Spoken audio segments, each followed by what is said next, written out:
कोई जा रहा हो उससे हम कहें मत जा, तो महाराज जाते हुए व्यक्ति को रोकना अशकुन की निशानी होती है। और अगर मैं कह दूं जो तेरी मर्जी वो तू कर, तो इसमें कोई संबंध नहीं है। कहूं तो कहूं क्या इससे? सारे के सारे ब्रजवासियों को जब पता चला हमारे कन्हैया जा रहे हैं, तो सारे के सारे ब्रजवासी दौड़ करके आते हैं। अरे कन्हैया तू जा रहा है तो हम भी तेरे साथ चलेंगे। कन्हैया ने कहा चलो ठीक है, तुम सब मेरे साथ चलो। ब्रज की जो बीजांगनाएं हैं महाराज, वो कन्हैया से अत्यंत प्रेम करती हैं और रोने लगी।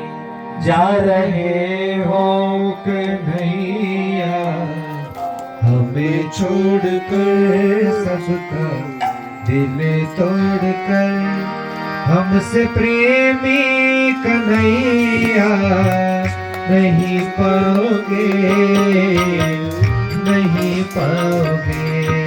जा रहे हो कन्हैया हमें छोड़कर, सबका दिल तोड़कर, हमसे प्रेमी कन्हैया नहीं पाओगे, नहीं पाओगे।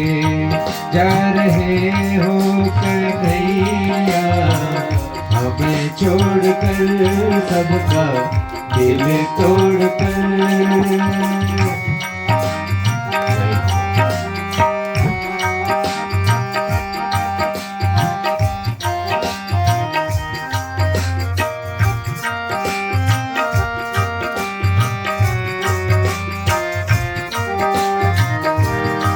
ले वालों को घर पे आना तेरा, घर के छीके से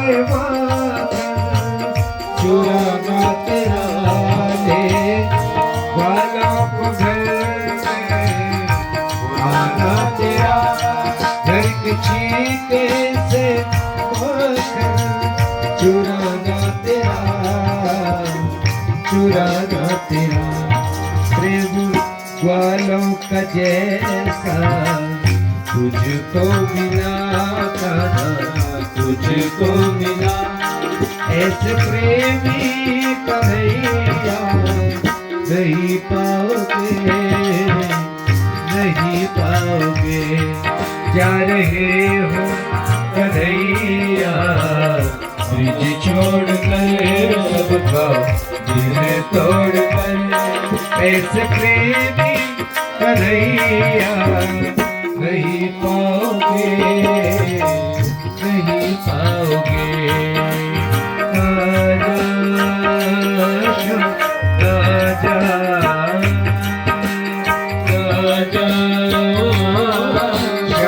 राजा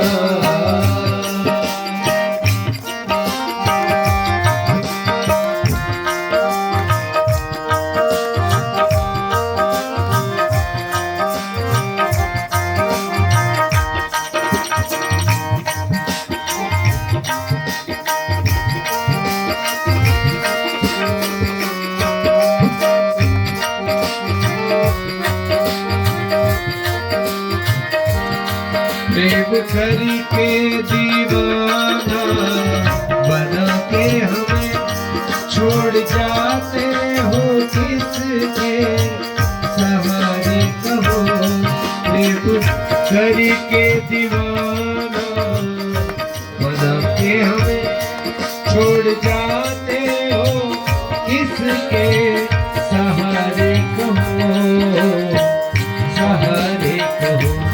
प्रेमी हमसे तुम्हें तो ब्रिज में मिले, गाना ब्रिज में मिले। ऐसे प्रेमी मथुरा में नहीं पाओगे, नहीं पाओगे। जा रहे हो कन्हैया ब्रिज छोड़कर, दिल तोड़कर। ऐसे प्रेमी कन्हैया नहीं पाओगे, नहीं पाओगे।